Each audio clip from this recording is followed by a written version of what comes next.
जय मसीह स्वालोम, स्वागत छ यहाँलाई। असल मान्छेहरूको जीवनमा किन खराब कुराहरू हुन्छ? Why bad things happen to good people? धेरै समय अघिको कुरा हो। फ्रान्समा एकजना श्रीमान श्रीमती बस्दथे। दिनभरिको कमाइले बेलुकाको छाट टार्ने गर्दथे।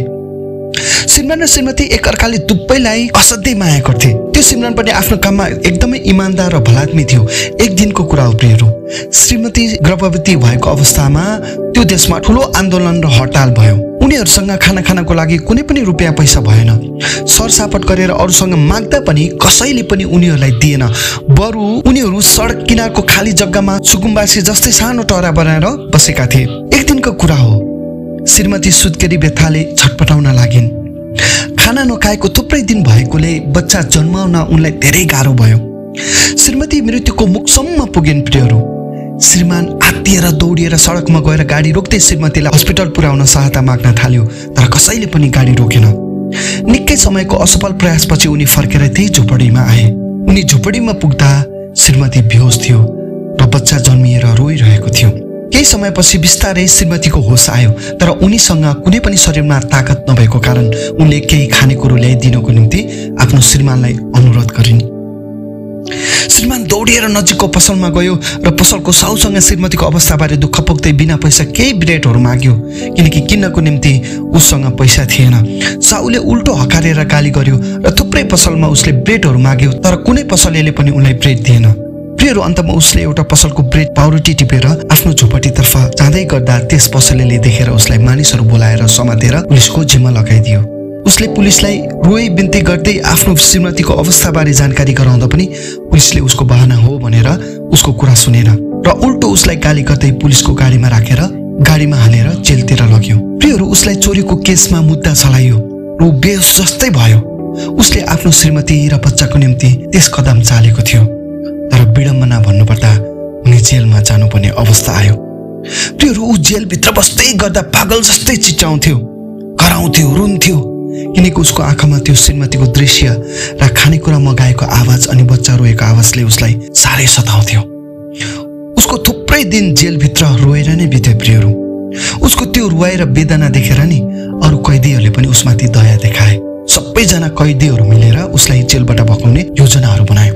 एक दिनको कुरा हो, उसलाई सबै कैदीहरू मिलेर त्यस जेलबाट भगाए, तर फेरि विडम्बना भन्नुपर्छ प्रियहरू, ऊ भाग्दै गर्दाखेरि पुलिसले थाहा पाएर उसलाई फेरि पक्रियो र जेल तोडेर भागेको अभियोगमा चाहिँ उसलाई अझ झन बढी मुद्दा थपियो, जेल चलान गरियो। प्रियहरू, यदि तपाईँ त्यो व्यक्ति भएको भए के गर्नुहुन्थ्यो? हप्ता बित्यो, महिना बित्यो, वर्षहरू बिते, तर उनको घाउ ताजै थियो। एक दिनको कुरा हो, त्यस देशको विशेष वर्ष भएको कारणले गर्दाखेरि कैदीहरूलाई रिहा गर्ने लिस्टमा उनको नाम पनि पर्यो र उनलाई जेलमुक्त गरियो। प्रियहरू, जेलबाट निस्किने बित्तिकै ऊ आफ्नो झोपडीतर्फ दौडिँदै गयो। वर्षौंदेखिको एउटा बन्द भएको पंक्षी पिञ्जडाबाट उम्किँदा सबैभन्दा पहिला उसले परिवार नै सम्झन्छ, तर ऊ त झन् आफ्नै परिवारको निम्ति, परिवारको खुसीको निम्ति, परिवारलाई बचाउनको निम्ति जेल परेको मान्छे कसरी उसले आफ्नो परिवारलाई बिर्सन सक्थ्यो र? बाहिर निस्कदा त्यहाँको माहौल र त्यहाँको वातावरण नै परिवर्तन भइसकेको थियो। प्रियहरू, थुप्रै घरहरू बनिसकेका थिए, सडकहरू अर्कै भइसकेका थिए।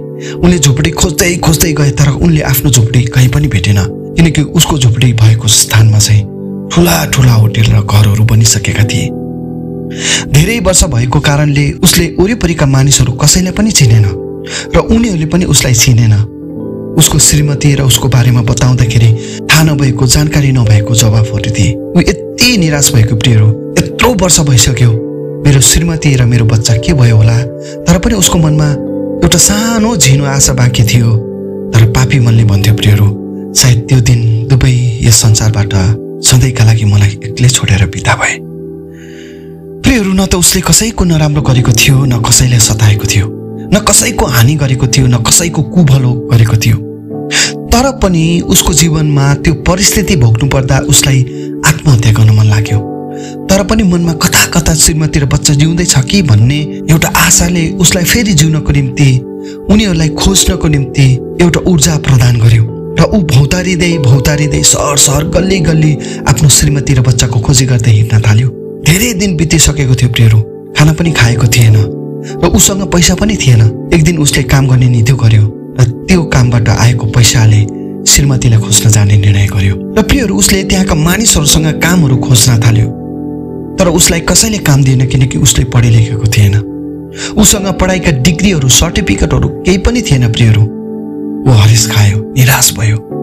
एक दिन भोकले लर्खराउँदै बाटोमा हिँड्दै गर्दा एउटा ठुलो घरको गेट अगाडि ऊ डङडङ्ग ढल्यो र बेहोस भयो।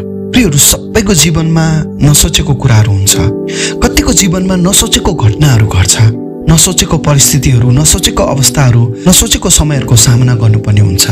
मानिसहरूप्रति, आफ्नो जीवनप्रति र परमेश्वरप्रति सकारात्मक हुँदै पनि जीवनमा खराब कुराहरूको सामना गर्नुपर्ने हुन्छ। त्यो व्यक्तिको जीवनमा यस्तो घटनाहरू घट्यो प्रियहरू, जुन घटना उसले कल्पनासम्म पनि गरेका थिएनन्। सायद यो वचन सुन्दै गर्दाखेरि तपाईको जीवनमा पनि तपाईले नसोचेको घटनाहरू, परिस्थितिहरू भएर तपाई गुज्रिरहनु भएको हुन सक्छ। नसोचेको कुराहरू, कल्पना नगरेको कुराहरू तपाईले भोग्दै हुनुहुन्छ होला। तर प्रियहरू आजको यस वचनले नि तपाईको त्यो परिस्थितिलाई सामना गर्नको निम्ति ठुलो शक्ति र ऊर्जा दिनेछ भन्ने म विश्वास गर्दछु। किनभने त्यो व्यक्ति जब बेहोस भएर लड्यो प्रियहरू, त्यसपछि उसलाई होस आउँदाखेरि उसको आँखा खोल्यो र आँखा खोल्ने बित्तिकै उसले एउटा सुन्दर कोठाको बेडमा पल्टिरहेको आफूलाई पायो र उसको आँखा अगाडि भित्तामा एउटा सुन्दर अक्षरमा यस्तो लेखिएको थियो, ए सबै थाकेका र बोझले दबिएकाहरू हो, म कहाँ हो, म तिमीलाई विश्राम दिनेछु। मत्ती 11:28। प्रियहरू उसले चारैतिर आफ्नो नजर घुमायो। भित्तामा उसले एउटा क्रुस देख्यो अनि उसलाई थाहा भयो कि त्यस भनाइ बाइबलबाट लिएको थियो। त्यो पढ्दै गर्दाखेरि उसको मनमा केही हलचल चाहिँ भयो प्रियहरू। उसले आफ्नो थाकेको जीवनलाई विचार गरिरहेको बेला एक्कासी परबाट एउटा आवाज आयो, ओ बाबु उठ्नुभयो, कस्तो छ अहिले तपाईलाई? हेर्दा वृद्ध व्यक्ति उज्यालो र खुसी अनुहारमा त्यस व्यक्तिलाई घुरिरहेको थियो। उसले मुखबाट शब्द निकाल्यो, दाइ म कसरी यहाँ आइपुगे? मलाई के भएको थियो? मलाई किन यहाँ ल्याउनु भएको? अब म जान्छु। त्यस वृद्ध व्यक्तिले भन्यो, तपाईँ कहाँ जानुहुन्छ भाइ? तपाईँको घर कहाँ हो? तपाईँ बेहोस भएर लडिरहनु भएको थियो। तपाईँसँग कुनै पनि विवरण नभएको कारण मैले कहीँ पनि कतै पनि लैजान सकिनँ। तपाईँ कमजोर हुनु भएर लड्नु भएको रहेछ। अहिले तपाईँलाई ठिक छ, नातिनुहोस्। तपाईँलाई भोक लाग्यो होला, अरू के खाना खानुहोस्, अलि ताकत मिल्नेछ। अनि उसले मिठा मिठा परिकार भएको खाना मगाए प्रियहरू र त्यस व्यक्तिलाई खाना दियो। थुप्रै दिनदेखि भोको पेटको कारणले गर्दाखेरि उसले त्यस खाना मजाले खायो र खाना खाइसकेपछि उसले फेरि जाने कुरा बतायो। तर उक्त वृद्धले उसलाई फकाउँदै भन्यो, बाबु तपाईँ अझै पनि कमजोर हुनुहुन्छ, केही समय आराम गर्नुहोस् र अलिक ठिक भएपछि जानुहोस्। म एक पास्टर हुँ र म चर्चमा सेवा गर्छु। तपाईँ नआत्तिनुहोस्, यो घर तपाईँको आफ्नै सम्झेर बस्नुहोस्। प्रियहरू त्यस वृद्ध व्यक्तिको त्यो प्रेम र वास्ता देखेर ऊ छक्क पर्यो। जीवनमा पहिलो पटक उसलाई त्यसरी कसैले वास्ता र प्रेम देखाएको महसुस गर्दै थियो। केही समय बित्यो। भोलिपल्ट उसले कोठा वरिपरि हेर्दै गर्दा भित्तामा सुनको चम्चा सजाएर राखेको देख्यो। जब उसले त्यस सुनको चम्चा देखे प्रियहरू, तब उसको मनमा खराब विचार आउन थाल्यो। उसले सोच्यो कि यदि म बाहिर गएँ भने कसैले मलाई काम दिँदैन, तर यदि मैले त्यस सुनको चम्चा लगेर बेचेँ भने धेरै पैसा कमाउँछु र मैले मेरो श्रीमती र बच्चालाई खोज्न सक्छु। उसले त्यस वृद्ध व्यक्तिले थाहा नपाउने गरी त्यस सुनको चम्चालाई खल्तीमा हाल्यो र बिस्तारै घरबाट बाहिर निस्क्यो। सडकमा हिँड्दै गर्दाखेरि प्रहरीले केही शङ्का लागेर त्यस व्यक्तिको खान तलासी गर्दाखेरि उसको खल्तीमा सुनको चम्चा भेटियो। प्रियहरू सुनको चम्चा पछाडि उक्त चर्चको नाम लेखिएको कारणले गर्दाखेरि प्रहरीहरूले उसलाई त्यस पास्टर कहाँ लिएर आयो र उसको गल्तीबारे बताउँदै उसलाई जेल चलान गर्ने कुरा पास्टरसँग राख्न थाल्यो। प्रियहरू पास्टरले मुस्कुराउँदै प्रहरीहरूलाई भने, बाबु उहाँलाई केही पनि नगर्नुहोस्, त्यो चम्चा मैले नै उसलाई दिएको हुँ, तपाईँहरू जानुहोस्, उसलाई केही नगर्नुहोस्। वृद्ध पास्टरको कुरा सुनेर प्रहरीहरूले उनलाई त्यही नै छोडेर गए। प्रहरीहरू जाने बित्तिकै त्यस व्यक्ति त्यस वृद्ध पास्टरको त्यो प्रेम, त्यो दया र क्षमा देखेर खुट्टा समातेर धुरुधुरु रोयो। उक्त पास्टरले उसलाई सम्झाउँदै सान्त्वना दिँदै भन्यो, बाबु तिमी नआत्तिनु, मलाई थाहा छ तिमीले जीवनमा धेरै दुःख पाएका छौ, तर तिम्रो बोझ येशूलाई दिऊ। येशूले तिमीलाई धेरै माया गर्नुहुन्छ र तिम्रा हरेक परिस्थितिहरूलाई अचम्म प्रकारले बदल्नुहुन्छ, किनभने परमेश्वरले तपाईँको वास्ता गर्नुहुन्छ। उक्त पास्टरको कुरा सुनेर त्यस व्यक्तिले येशूको बाटोमा हिँड्ने र उहाँलाई पछ्याउने निर्णय गरे प्रियहरू र त्यसै पास्टरको घरमा बसेर बाइबलका धेरै असल कुराहरू सिक्यो र अन्तमा ऊ एक महान प्रचारक बन्यो। एक दिनको कुरा हो प्रियहरू, एउटा ठुलो सम्मेलनमा सभामा उसले आफ्नो जीवन गवाई पार्दै थियो। थुप्रै थुप्रै मानिसहरू विभिन्न ठाउँहरूबाट आएका थिए र उनीहरू एकदमै आशिषित भइरहेका थिए। जब उनले आफ्नो जीवनको हरेक उतार चढावहरूलाई येशूले बदलेको कुराहरूलाई बताउँदै त्यस स्टेजबाट झर्दै थियो। जब उनले आफ्नो जीवनको त्यस उतार चढावलाई येशूले बदलेको कुराहरूलाई अनि बताइसकेपछि जब स्टेजबाट तल झर्दै थिए, अचानक एक महिलाले उसको हात च्याप्प समातेर उसलाई अँगालो हालिन् र रोइन्।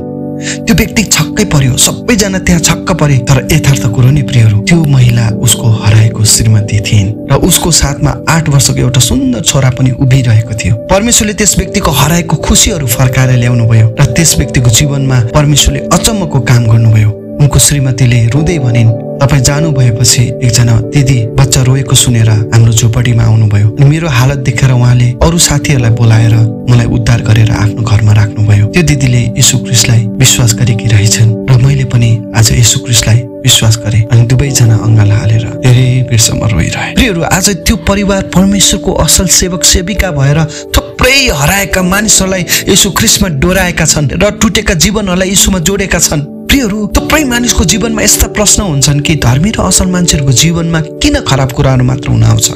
सबैभन्दा पहिला प्रियहरू, हामी यस विषयमा हेरौँ कि खराब कुराहरू किन आउँछ त, कहाँबाट आउँछ, के कारणले आउँछ। प्रियहरू, उत्पत्तिको पुस्तकमा तपाईँले हेर्नुभयो भने परमेश्वरको आज्ञा उल्लङ्घन गरेर आदम र हव्वाले पाप गरे र उनीहरू परमेश्वरको उपस्थितिदेखि पतन भए। अनि यस कुराले पतित संसारको वास्तविकता बारे स्पष्ट बताउँदछ। अनि उत्पत्ति 3 अध्यायमा मानिसको पतनले संसारमा पाप र दुःख आएको कुरा हामी त्यहाँ थाहा पाउँछौँ। प्रियहरू, परमेश्वरले कहिले पनि दुःख कष्ट बनाउनु भएन, पाप बनाउनु भएन, तर परमेश्वर विरुद्धको काम गरेकाले मानिस आफैले पाप र दुःख कष्टलाई बनायो। मानिसको जीवनमा आँसुको सुरुवात त्यहीबाट भएको छ प्रियहरू। अनि त्यही दिनदेखि मानिस जन्मदा रुँदै जन्मनु पर्यो अनि मानिसको जीवनमा शारीरिक मृत्यु र आत्मिक मृत्यु दुवै मृत्युको आगमन भयो। पापले सृष्टिलाई कलङ्कित पारेको छ, जसले पीडा र मृत्युलाई निम्ताउँछ। त्यसो भए के पाप गरेको कारणले गर्दा मानिसहरूले दुःख भोग्ने, दण्ड पाउने वा समस्या झेल्ने हो त? कदापि होइन प्रियहरू। धेरै पटक हामी असल बाटोमा हिँड्दा हिँड्दै पनि, असल कुराहरूलाई पछ्याउँदै पनि, असल जीवन जिउँदा पनि खराब कुराहरू र खराब परिस्थितिहरू हामीमाथि आइपर्छ, किनभने हामी खराब संसारमा बाँचिरहेका छौँ र यो संसारले कहिले पनि हामीलाई असल कुरा दिन सक्दैन। प्रियहरू, संसारमा सबै मानिसहरू असल छैन। बाइबलमा हामी हेर्ने हो भने दाउदले पनि आफ्नो जीवनकालमा थुप्रै कष्ट भोगे, थुप्रै दुःख पाए, किनभने आफ्नै छोरा अब्सालोम र राजा साउलले दाउदलाई मार्न खोजेको कारणले गर्दाखेरि दाउद गुफाहरू हुँदो, मरुभूमिहरू हुँदो, डाँडाहरू हुँदो लुक्दै हिँड्नु पर्यो। धेरै पटक प्रियहरू, हामी असल हुँदै पनि हाम्रो वरिपरिका खराब मानिसहरूको कारणले, खराब सङ्गतको कारणले, खराब सङ्गतिको कारणले, खराब वातावरणको कारणले, खराब समुदायको कारणले गर्दाखेरि हामीले दुःख पाउँछौँ। तसर्थ परमेश्वर स्वयं मानव रूपमा यो संसारमा आउनुभयो ताकि खराब कुराहरूबाट हामीलाई बचाउन र निकाल्न अनि उद्धार गर्न। मानव रूपमा यस संसारमा बचाउनको निम्ति येशू ख्रीष्ट यस संसारमा आउनुभयो। रोमी 8 अध्यायको 22ले पनि भन्छ कि हामी जान्दछौँ सारा सृष्टि अहिलेसम्म एकसाथ प्रसव वेदनाको अन्तर्नाद गरिरहेछ। प्रियहरू, त्यसो भए धर्मीहरूले किन दुःख पाउँछन् त? कहिलेकाहीँ हामी असल र धर्मी जीवन जिए तापनि प्रियहरू, हाम्रो गलत निर्णयले गर्दाखेरि हामी दुःख र समस्यामा पर्न जान्छौँ। असल मानिसले पनि कहिलेकाहीँ गलत निर्णय गर्न सक्छ। प्रियहरू, जीवनमा यो निर्णयले नि धेरै महत्त्वपूर्ण भूमिका खेल्दछ। एउटा निर्णयले मान्छेको जीवन बदलिन्छ अनि एउटा निर्णयले मान्छेको जीवनमा आशिष आउँछ। प्रियहरू, अनि एउटा निर्णयले नि मान्छेको जीवनमा श्राप पनि आउँछ, दुःख पनि आउँछ। तसर्थ प्रियहरू, हामीले निर्णय गर्दाखेरि नि कहिल्यै पनि हतारिनु हुँदैन। हामीले आज गरेको निर्णयले नै भोलिको हाम्रो भविष्य निर्धारण गर्छ। प्रियहरू, कतिपय क्रिस्चियनहरूले गलत निर्णय गरेर दुःख पाउँछन्, तर त्यसको दोष जति परमेश्वरलाई थुपार्छन्। निर्णय चाहिँ आफू लिन्छन् र त्यसको फलको दोष चाहिँ परमेश्वरलाई दिन्छन्। तसर्थ प्रियहरू, गलत निर्णयबाट बस्न नि हामीले दुईवटा कुरा हामीले जीवनमा पालना गर्नुपर्ने हुन्छ। एउटा कुरा चाहिँ परमेश्वरको कुरालाई स्वीकार गर्न सक्नु अनि अर्को कुरा चाहिँ संसारको कुरालाई इन्कार गर्न सक्नु अथवा विरोध गर्न सक्नु। एउटा विश्वासीको जीवनमा यी कुरा भएन भने प्रियहरू, अवश्य पनि उसले दुःख पाउँछ। संसारसँगको सम्झौताले नि हाम्रो दुःख र कष्टका ढोकाहरूलाई खोलिदिन्छ। स्वीकार गर्नुपर्ने कुरालाई चाहिँ हामी इन्कार गर्छौँ र इन्कार गर्नुपर्ने कुरालाई चाहिँ हामी स्वीकार गर्छौँ, जसको कारणले गर्दा नि हामीले धेरै पटक दुःख पाउँछौँ र समस्यामा पर्छौँ। परमेश्वरले नखानु भनेको कुरा खाएको कारणले गर्दा नै आदम र हव्वाले जीवनमा दुःख पाएका हुन् नि त।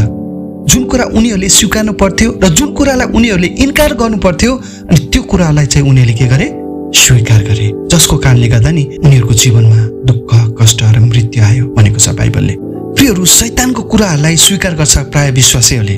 म गरिब हुनु परमेश्वरको इच्छा हो, म फेल हुनु परमेश्वरको इच्छा हो, मैले दुःख पाउनु परमेश्वरको इच्छा हो, म अभावमा पर्नु परमेश्वरको इच्छा हो, म बिरामी हुनु परमेश्वरको इच्छा हो, यस्तो कुरा पो स्वीकार गर्छ त। प्रियहरू, रोगी, गरिब, दुःखी, समस्यालाई घेरिएको कहिले पनि परमेश्वर इच्छा गर्नुहुन्न, परमेश्वर चाहनुहुन्न। अनि याकोबको पुस्तकले के भन्छ भन्दाखेरि आफूलाई परमेश्वरको अधीनमा राख र शैतानको विरोध गर, अनि त्यो तिमीहरूबाट भाग्नेछ। आजभोलि क्रिस्चियन विश्वासीहरूको जीवनमा नि प्रियहरू, विरोध गर्ने ठाउँलाई चाहिँ स्वीकार गरेको पाइन्छ र अधीनमा बस्ने कुरालाई चाहिँ इन्कार गरेको, विरोध गरेको पाइन्छ, अनि जसको कारण उनीहरू समस्या र दुःखले घेरिएका छन्। तर प्रियहरू, बाइबलमा यस्ता धेरै व्यक्तिहरू छन् जो असल र पवित्र जीवन जिउँदा जिउँदै पनि समस्यामा परेका छन्, दुःखमा परेका छन्। अयुब एक धर्मी मानिसको उदाहरण हामी बाइबलमा पाउँछौँ, जसले परमेश्वरप्रति आफ्नो वफादारको बावजुद धेरै दुःख भोगे। उनको जीवनमा आएको यो दुःख र कष्ट उसको आफ्नो व्यक्तिगत कारणले होइन प्रियहरू, न त परमेश्वरले नै उसको जीवनमा त्यो दुःख र कष्ट ल्याउनु भएको थियो। बाइबलले भन्छ त्यो दुःख कष्ट आउनुको कारण नि शैतान थियो, अनि शैतानले अयुबको जीवनमा ठुलो परीक्षा ल्यायो, जाँच ल्यायो, जसको कारणले गर्दा अयुबले जीवनमा दुःख भोगे। अनि उसको त्यो दुःखमा नि उसको श्रीमतीले समेत परमेश्वरलाई सरापेर मर्नु भन्ने सल्लाह दिएका छन्। उनले जीवनमा यस्तो दुःख भोगे प्रियहरू, महलबाट उसको जीवन खरानीको थुप्रोमा घाउले भरिएर बस्नुपर्ने अवस्थासम्म उनी पुगे। प्रियहरू, उनका नजिकका मित्रहरूले समेत उसको पापको कारणले त्यो दण्ड आएको, त्यो दुःख आएको, त्यो कष्ट आएको भन्ने झुटा आरोपहरू उनीमाथि लगाए। तर अयुब परमेश्वरमा स्थिर भइरहे, अनि उनको त्यो दुःखमा नि परमेश्वर स्वयं अयुब कहाँ देखा पर्नुभयो। हालेलुया। अयुबलाई परमेश्वरले अयुबको सुदिनहरू फर्काइदिनु भयो र तिनका सबै धन सम्पत्ति पहिलेको भन्दा 2 गुणा बढाइदिनु भयो। हालेलुया। त्यसबाहेक परमप्रभुले नि अयुबको जीवनको पछिल्लो समयलाई अघिल्लो समयभन्दा बढी आशिष दिनुभयो भनेको छ बाइबलले। हालेलुया। प्रियहरू, अयुब 42 को 5 पदमा तपाईँले पढ्नुभयो भने अयुब भन्छन्, मेरा कानहरूले तपाईँका बारेमा सुनेका थिए, तर अब त म तपाईँलाई आफ्नै आँखाले देख्दछु। हालेलुया। प्रियहरू, अयुबको त्यो कष्टमा, दुःखमा परमेश्वर स्वयं उपस्थित हुनुभयो। अयुबले परमेश्वरको बारेमा कानले सुनेका थिए, तर त्यो कष्टमा उनले परमेश्वरलाई स्वयं देखे भनेका छन्। हालेलुया। भजन संग्रह 34 अध्यायको 19 पदले भन्छ, प्रियहरू, धार्मिक मानिसलाई धेरै विपत्ति आइलाग्छन्, तर परमप्रभुले त्यसलाई ती सबैबाट उद्धार दिनुहुन्छ। यो पदले नि धार्मिक मानिसलाई केही पनि हुँदैन भनेको छैन प्रियहरू, धेरै विपत्ति आइलाग्छन् भनेको छ। तर यहाँ एउटा महत्त्वपूर्ण कुरा के लेखिएको छ भन्दाखेरि परमप्रभुले नि त्यसलाई एउटा विपत्तिबाट भनेको छैन, 2वटा विपत्तिबाट भनेको छैन, तर सबैबाट उद्धार दिनुहुन्छ भनेको छ। हालेलुया। अनि परमेश्वर धर्मी जनहरूलाई किन दुःखमा पर्न दिनुहुन्छ त प्रियहरू भन्ने कुरालाई अझै म व्याख्या गर्न चाहन्छु। हाम्रो जीवनमा परमेश्वरको भलाइ उत्पन्न गराउनको निम्ति परमेश्वरले आफ्ना धर्मी जनहरूलाई कहिलेकाहीँ दुःखको बाटो भएर हिँड्न दिनुहुन्छ। रोमी 8 अध्यायको 28 पदलाई हामी हेर्नु भने त्यहाँ लेखिएको छ, प्रियहरू, हामी जान्दछौँ कि उहाँलाई प्रेम गर्नेहरू र उहाँका अभिप्राय अनुसार बोलाइएकाहरूको निम्ति हरेक कुरामा परमेश्वरले भलाइ नै गर्नुहुन्छ। हालेलुया। बाइबलमा तपाईँहरूले नि योसेफको बारेमा सुन्नुभएको होला प्रियहरू। योसेफको जीवनमा थुप्रै उतार चढावहरूको उनले सामना गर्नु पर्यो प्रियहरू। उनलाई आफ्नै दाजुभाइहरूले नि खाल्टोमा हालिदिएका छन्, आफ्नै दाजुभाइहरूले उनलाई मिस्र देशमा बेचिदिएका छन्, आफ्नै मालिकको श्रीमतीले उनलाई नराम्रो आरोपहरू लगाएर जेलमा हालिदिएका छन्। तर एउटा एंगलबाट हेर्ने हो भने प्रियहरू, योसेफको जीवनमा दुःखै दुःख, कष्टै कष्ट, समस्या हामी देख्छौँ। किन भन्दाखेरि उनको जीवनमा त्यस्तो परिस्थितिहरू आउँदाखेरि पनि परमेश्वर मौन हुनुभएको चाहिँ हामीलाई लाग्छ। परमेश्वर न्यायी हुनुहुन्छ, उहाँले न्याय गर्नुहुन्छ, उहाँले धर्मीहरूको उद्धार गर्नुहुन्छ, तर उहाँले आफ्नो धर्मीजनहरूको पक्षमा युद्ध लडिदिनुहुन्छ भन्ने कुरा थाहा हुँदै पनि धेरै पटक परमेश्वर हाम्रो दुःखमा, हाम्रो कष्टमा, हाम्रो समस्यामा मौन हुनुभएको, चुप हुनुभएको, नदेखेको जस्तो गर्नुभएको हामीलाई महसुस हुन्छ। प्रभु येशूलाई विश्वास गरेर पनि समाजबाट, परिवारबाट, साथीभाइहरूबाट, दुष्टहरूबाट हामी पेलिनु पर्दाको पीडा, नगरेको गल्तीको सजाय भोग्नु पर्दाको पीडा, नगरेको गल्तीको आरोपहरू सहनु पर्दाको पीडा अति दर्दनाक हुन्छ। यस्तो बेला परमेश्वर हामीबाट टाढा हुनुभएको, परमेश्वर हामीबाट रिसाउनु भएको, परमेश्वर हामीबाट आफ्नो मुख फर्काउनु भएको हामी महसुस गर्न पुग्छौँ प्रियहरू। दुष्ट मानिसहरूले धर्मी मानिसहरूप्रति गरेको अत्याचार, अन्याय र खेदोहरूलाई परमेश्वर हेरिरहनु भएको, केही नगर्नु भएको जस्तो हामीलाई लाग्छ। अनि योसेफको जीवनमा पनि उनको जीवन कहानी पढ्दै जाँदाखेरि प्रियहरू हामीलाई पनि त्यस्तै लाग्छ। तर अन्त्यमा नि हामी के देख्छौँ भन्दाखेरि परमेश्वरले जे गर्नुहुन्छ असल गर्नुहुन्छ र उहाँलाई प्रेम गर्नेहरू र उहाँको अभिप्राय अनुसार बोलाएकाहरूमाथि परमेश्वरले हरेक कुरामा भलाइ नै गर्नुहुन्छ। हालेलुया।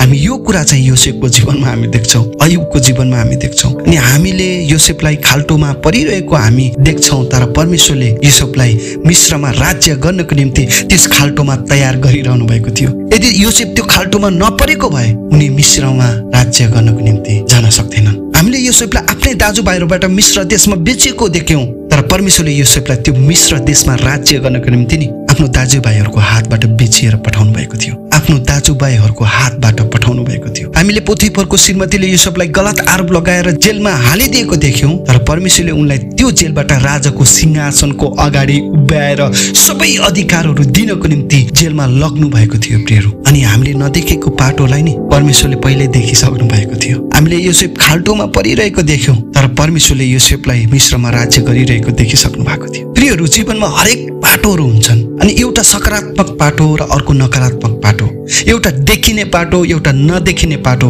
एउटा असल पाटो, एउटा खराब पाटो। तर हामी धेरै पटक हाम्रो जीवनमा नकारात्मक र खराब देखिने पाटोहरूलाई मात्रै हामी निहालेर परमेश्वरसँग गनगन गर्छौँ, परमेश्वरसँग प्रश्न गर्छौँ, किन प्रभु, किन धर्मीजनको जीवनमा यस्तो दुःख कष्ट, किन हाम्रो जीवनमा यस्तो दुःख कष्ट, हामीले के पाप गरेका थियौँ, हामीले के गल्ती गरेका थियौँ भन्ने प्रश्नहरू हामी गर्न पुग्छौँ। तर प्रियहरू, परमेश्वरले नि हाम्रो चरित्र, लगनशीलता, उहाँमा धैर्य, आशा र अनुग्रहलाई नि प्रशस्त रूपमा निर्माण गर्न, दुःखलाई, समस्यालाई प्रयोग गर्न सक्नुहुन्छ। हालेलुया। किनभने प्रियहरू, परमेश्वरलाई राम्रोसँग थाहा छ कि हाम्रो स्वभाव, हाम्रो प्रवृत्ति, हाम्रो चरित्र र हाम्रो हरेक आचरण कस्ता छन्, र जब हामी दुःखमा पर्छौँ तब मात्र परमेश्वरलाई सम्झिने गर्छौँ। अनि यो सबै कुरा परमेश्वरलाई थाहा छ। सुखमा हामी परमेश्वरलाई सम्झिने, कतिपय अवस्थामा नि सुखमा हामी परमेश्वरलाई सम्झिने त के कुरा, संगति पनि हामीलाई जानु मन लाग्दैन। कतिपटक भनेको जस्तो भएकै छ, पुगेकै छ, प्रशस्तै छ, हामी किन प्रार्थना गर्ने, किन परमेश्वरसँग प्रार्थना गर्नु पर्यो, किन संगति जानु पर्यो, यति साह्रो स्वार्थी बन्छौँ कि।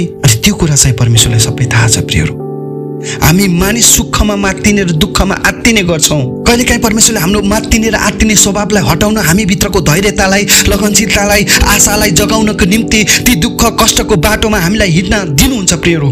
अनि पहिलो कोरिन्थी 12 अध्यायको 7 पददेखि हामी हेर्ने भने पावलको जीवनमा पनि दुःख र कष्ट थियो प्रियहरू। परमेश्वरको डर र भयमा हिँडेर मानिसहरूलाई परमेश्वरमा डोर्याउने, परमेश्वरको निम्ति मर्न पनि तयार हुने, सुसमाचारको खातिर मर्न पनि तयार हुने असल प्रेरित परमेश्वरको सेवक पावल थिए। अनि उनी भन्छन्, तर प्रशस्त प्रकाशहरूको कारण घमण्डले म बढ्ता नफुलु भनेर मलाई सताउन र घमण्डबाट रोक्नलाई शैतानको दूत अर्थात् एउटा काँडो मेरो शरीरमा दियो।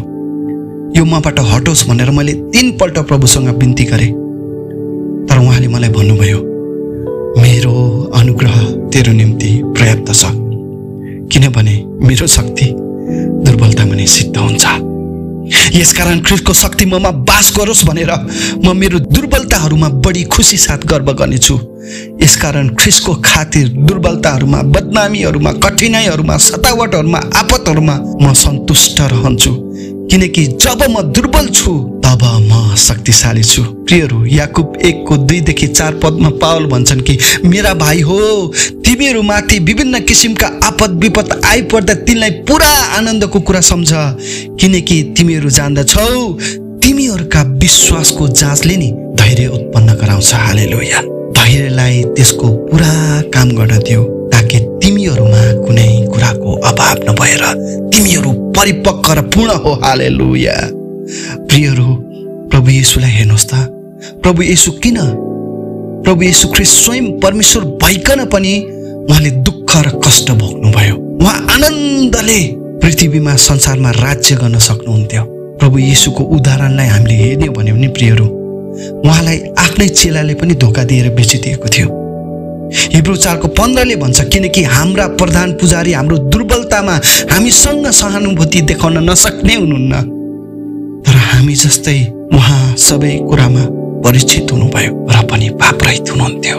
प्रियहरू, येशूको त्यो दुःख र कष्टले नि, त्यो पीडाले आज सारा संसारमा हामी जस्ता मानिसहरूका निम्ति उद्धार र मुक्ति ल्यायो।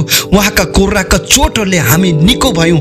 पहिलो पत्रुस 2 अध्यायको 21 पदले भन्दछ, प्रियहरू, परमेश्वरलाई सम्झेर कुनै मानिसले अन्यायपूर्ण कष्ट सहन्छ भने त्यो परमेश्वरमा प्रशंसनीय छ। हालेलुया।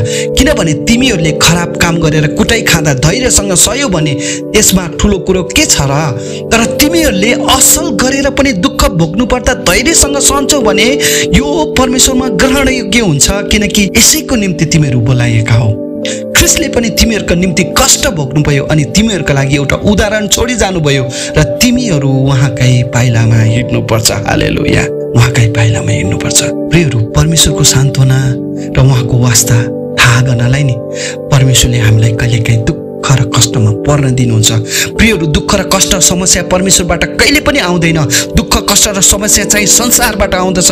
हामी संसारमा भएको कारणले गर्दाखेरि पनि ती कुराहरूबाट हामी कहिले पनि अलग हुन सक्दैनौँ। यूहन्ना 16 अध्यायको 23 पदमा येशू ख्रिस्टले भन्नुभएको छ, मैले तिमीहरूलाई यी कुरा यस हेतुले भनेको छु कि ममा तिमीहरूलाई शान्ति होस्। संसारमा तिमीहरूलाई सङ्कष्ट हुनेछ, तर साहस गर, मैले संसारलाई जितेको छु। हालेलुया। प्रियहरू, यस पदबाट हामी यो कुरा थाहा गर्न सक्छौँ कि संसारमा रहन्जेल हरेक मानिसको जीवनमा सङ्कष्ट आउँदछ। धर्मी मानिसको जीवनमा नि प्रियहरू सङ्कष्ट त आउँछ, तर धर्मी जनको निम्ति नि एउटा शुभ खबर के छ भन्दाखेरि धर्मी जनको सङ्कटमा नि येशू ख्रिस्टको नाउँमा विजय छ। उहाँले हामीलाई सबै सङ्कष्टहरूबाट निकाल्नुहुन्छ। परमेश्वरले हामीलाई कहिले पनि दुःखमा परिरहन दिनुहुन्न। परमेश्वरले हामीलाई दुःख र कष्टमा कहिले पनि एक्लो छोड्नुहुन्न, न त त्याग्नुहुन्छ। तसर्थ परमेश्वरले हामीलाई यस संसारको निम्ति दुःख कष्ट र पीडाबाट, रोगबाट, अशान्तिबाट, निराशाबाट हामीलाई सदैव सान्त्वना दिनुहुन्छ।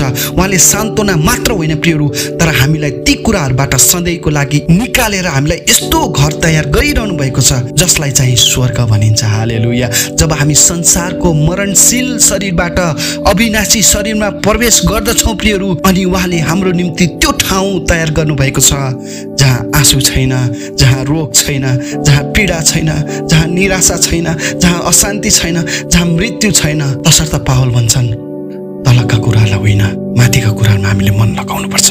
प्रकाश 21को 3देखि 5 पदमा लेखिएको छ, सिंहासनबाट यसो भन्ने एउटा चर्को स्वर मैले सुने, हेर परमेश्वरको बास मानिसहरूसँग भएको छ। उहाँ तिनीहरूसँग बास गर्नुहुनेछ र तिनीहरू उहाँका प्रजा हुनेछन् र परमेश्वर आफै तिनीहरूका परमेश्वर भएर तिनीहरूसँग रहनुहुनेछ। उहाँले तिनीहरूका आँखाको आँसु पूर्ण रूपले पुछिदिनुहुनेछ र फेरि मृत्यु नै हुने छैन र शोक र पीडा नै हुने छैन, किनकि पहिलेका कुराहरू बितिसकेका छन्। सिंहासनमा विराजमान हुनुहुनेले मलाई भन्नुभयो, हेर म सबै कुरा नयाँ तुल्याउँछु। उहाँले यसो पनि भन्नुभयो, यो लेख यी कुराहरू भरपर्दा र सत्य छन्। हालेलुया। प्रियहरू, यो दुःख कष्ट र समस्या अस्थायी हो। यो कहिले पनि सधैँ रहिरहन्न। एक दिन न एक दिन यो अवश्य हटेर जान्छ, किनकि संसारमा कुनै पनि कुरा स्थायी छैन। प्रियहरू, हाम्रो जीवन पनि स्थायी छैन अनि हामी केही समयको लागि यस संसारमा यात्रा गर्दैछौँ अनि हामी एक यात्री जस्तै हौँ। प्रियहरू, हाम्रो घर यो संसार होइन। तसर्थ 2 कोरिन्थी 4 अध्यायको 16देखि 18 पदमा पावल भन्छन्, यसकारण हामी हरेस खाँदैनौँ। हाम्रो बाहिर मनुष्यता नाश हुँदै गए तापनि हाम्रो आत्मिक मनुष्यता चाहिँ दिनदिनै नयाँ नयाँ हुँदै जान्छ, किनकि हाम्रो हलुको र क्षणभरको कष्टले हाम्रा निम्ति अतुलनीय तथा अनन्तको महान महिमा तयार गरिरहेछ। हालेलुया। हामी दृश्य कुरालाई होइन तर अदृश्य कुरालाई हेर्छौँ, किनभने दृश्य कुरा क्षणिक हुन्छन्, अदृश्य कुरा चाहिँ अनन्तसम्म रहन्छन्। हालेलुया।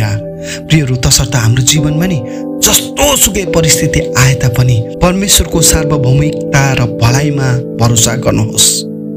तपाईँको लागि ख्रिस्टमा पाइने अन्तिम आशा र पुनर्स्थापनाले तपाईँलाई आज पर्खिरहेको छ। रोग, व्याध, दुःख, कष्ट, समस्या र परीक्षाहरूको बीचमा परमेश्वरसँग निरन्तर हिँडिरहनुहोस्। नातिनुहोस्, हरेस नखानुहोस्। यिर्मिया 29को 11देखि 13 पदमा परमप्रभु परमेश्वरले आज हामीलाई फेरि भन्दै हुनुहुन्छ, किनभने जुन योजनाहरू मैले तिमीहरूको निम्ति बनाएको छु ती म जान्दछु। परमप्रभु भन्नुहुन्छ, ती तिमीहरूको उन्नतिको निम्ति हुन्, नोक्सानीको निम्ति होइनन्, तिमीहरूलाई आशा र भविष्य दिनलाई। तब तिमीहरू म कहाँ फर्केर आउनेछौ र मलाई प्रार्थना गर्नेछौ र म तिमीहरूको प्रार्थना सुन्नेछु। जब तिमीहरूले आफ्ना सारा हृदयले मलाई खोज्नेछौ तब तिमीहरूले मलाई खोजेर पाउनेछौ। आमेन।